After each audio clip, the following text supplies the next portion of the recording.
Ji students, here comes concept of conjunctions. Conjunctions क्या होता है, आप लोगों ने पहले भी इस कॉन्सेप्ट को पढ़ा होगा, ठीक है। Conjunctions join words and sentences that are two kinds of conjunctions, ठीक है। दो तरह के कंजक्शंस होते हैं, ठीक है। कोऑर्डिनेटिंग कंजक्शन होता है एंड सबऑर्डिनेटिंग कंजक्शन होता है। बेटा जो कोऑर्डिनेटिंग कंजक्शन होता है ना, वो सेंटेंसेस को इक्वल रैंक पे ज्वाइन करता है, ठीक है। और इसी तरह से जो सबऑर्डिनेटिंग कंजक्शन होता है, उसमें क्या होता है, एक जो हमारा फ्रेज़ होता है वो इंडिपेंडेंट होता है। इसी तरह से जो है दूसरा फ्रेज़, जो वर्ड्स दूसरे फ्रेज़ को ज्वाइन करते हैं, वो फ्रेज़ क्या होता है, डिपेंडेंट होता है। One is independent and other is dependent clause, ठीक है। हमारे दो क्लॉजेज या फ्रेजेस होते हैं जिनको ये वर्ड्स जो हैं वो ज्वाइन करते हैं, ठीक है। हम लोग अभी इसका जो है थोड़ा सा कॉन्सेप्ट है, फर्दर जो हमारे नेक्स्ट यूनिट्स आएंगे उसमें जो है इनके कॉन्सेप्ट वो मज़ीद डिटेल्ड हैं, ठीक है। दीज कंजक्शंस, कोऑर्डिनेटिंग कंजक्शन क्या होता है, these conjunctions join sentences of equal rank. Equal rank पे जो है सेंटेंसेस को ज्वाइन करते हैं। और वर्ड्स क्या होते हैं, बट है, आर है, नॉर है, आइदर है, ऑल्सो, हाउएवर, ओनली, सो या हेंस वर्ड्स हैं, ठीक है। इसी तरह से सबऑर्डिनेटिंग कंजक्शंस क्या होते हैं, these conjunctions join sentences one of which is dependent on the other, ठीक है। आप लोगों को मैंने समझाया कि एक इंडिपेंडेंट होता है सेंटेंस, ठीक है, फ्रेज हो सकती है या क्लॉज हो सकता है। अदर जो होता है वो डिपेंडेंट होता है, ठीक है। बिकॉज वर्ड है, दैट है, वाइल है, अनलेस है, एज है, व्हेन है, सिंस है, इफ़ है, दोव है, ठीक है। तो अब लोग जब इसकी एक्सरसाइज को हम लोग सॉल्व करेंगे तो आप लोग इसको इजीली जो है वो अंडरस्टैंड कर लेंगे कि किस तरह से इन वर्ड्स को यूज़ किया जाना है, ठीक है। बेसिकली आप लोगों का जो एमसीक्यूज़ बेटा आते हैं वो इस तरह से ब्लैंक्स को फिल करना नहीं आता, वो इन वर्ड्स को दे दिया जाता है, पूछ लिया जाता है कि ये कौन सा टाइप ऑफ कंजक्शन है, सबऑर्डिनेटिंग है या कोऑर्डिनेटिंग है। तो आप लोगों ने इन सेंटेंसेस को इसी तरह से याद कर लेना है, ठीक है। इसी तरह से आप लोगों ने जो इसके एग्जांपल्स हैं उन वर्ड्स को बहुत अच्छे से करना है। फर्स्ट वन देखें, he ran fast dash he missed the train. तो हम लोगों ने इसमें अप्रोप्रिएट कंजक्शन क्या लगाया, इक्वल लेवल पे सेंटेंस को हमने जो है वो किया और हमने बट का वर्ड यूज़ किया। ही रैन फास्ट, वो तेज़ भागा।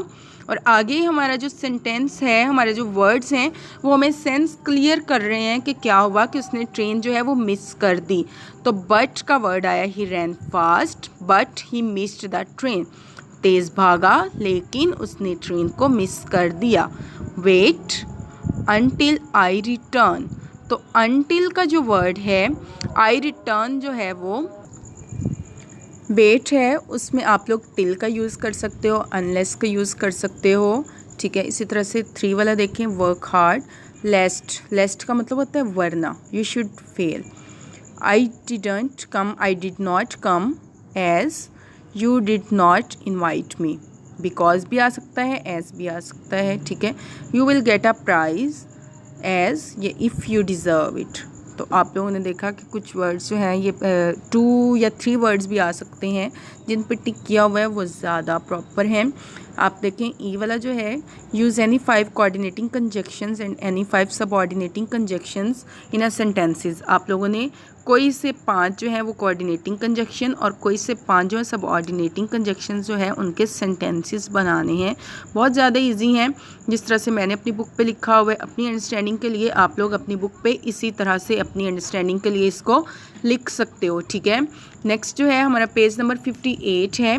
हमारे पेज नंबर 58 पे देखें बेटा, हमारा कॉन्सेप्ट है प्रेजेंट एंड पास्ट पार्टिसिपल का, ठीक है। इसमें क्या होता है, पार्टिसिपल क्या होता है, a participle is the verb form used as an adjective to modify nouns and pronouns, ठीक है। तो प्रेजेंट पार्टिसिपल क्या होता है, all the present participles end in ING, ठीक है।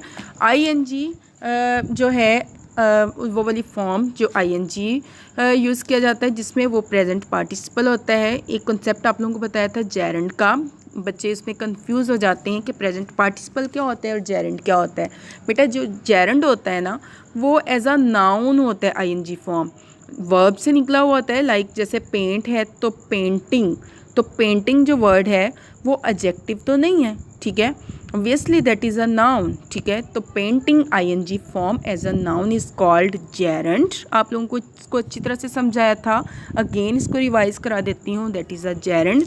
लेकिन अगर वही ING form as an adjective आ जाए, जैसे कि एग्जांपल में द लाफिंग लेडी, तो मुस्कुराती हुई लेडी जो है उसके साथ जो है ये एडजेक्टिव को शो कर रहा है, तो it is are present participle, ठीक है। द फॉलिंग टेम्परेचर, इसी तरह से द स्टिंगिंग रिमार्क, तो ये हमारे जो है वो प्रेजेंट पार्टिसिपल है। पास्ट पार्टिसिपल क्या होते हैं? प्रीवियस जो है हमारा रिव्यू नंबर जो है 1 है, 1 to 4 यूनिट्स का, उसमें कॉन्सेप्ट है रेगुलर वर्ब का। तो उसमें आप लोगों को मैंने बताया था कि रेगुलर वर्ब्स क्या होते हैं, जितने भी हमारे वर्ब्स होते हैं दैट एंड इन ईडी, ठीक है। ऐड है तो एडिड, एडिड, जो वाले वर्ब्स जो होते हैं वो ईडी से एंड होते हैं, वो हमारे रेगुलर वर्ब्स होते हैं। और जिनकी फॉर्म सेम नहीं होती वो इर्रेगुलर वर्ब्स होते हैं, लाइक राइट, रोट, रिटन है, ठीक है।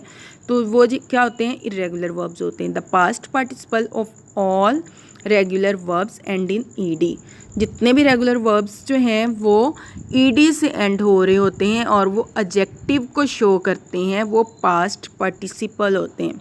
माइंड इट कि जो हमारे ईडी से वर्ड्स जो वर्ब्स हैं वो ईडी पे एंड हो रहे होते हैं और पास्ट पार्टिसिपल जो है एडजेक्टिव्स को शो करते हैं, ठीक है। The tired dancer, the injured player, the cracked was. तो आप लोगों ने देखा कि हम लोग ये जो वर्ड्स हैं टायर्ड है, इंजर्ड है या क्रैक्ड है, ये एडजेक्टिव्स को शो करते हैं। एफ वाली एक्सरसाइज है, underline the participle in the following sentences. आप लोगों ने इनको अंडरलाइन करना है कि जो है हमारे पार्टिसिपल्स कौन कौन से हैं। शॉक्ड है, गैलपिंग है, बर्न्ट है, फ्राइटेंड है, कैरिंग है, एक्साइटेड और प्रिपेयरिंग है, बोर्ड है, ठीक है।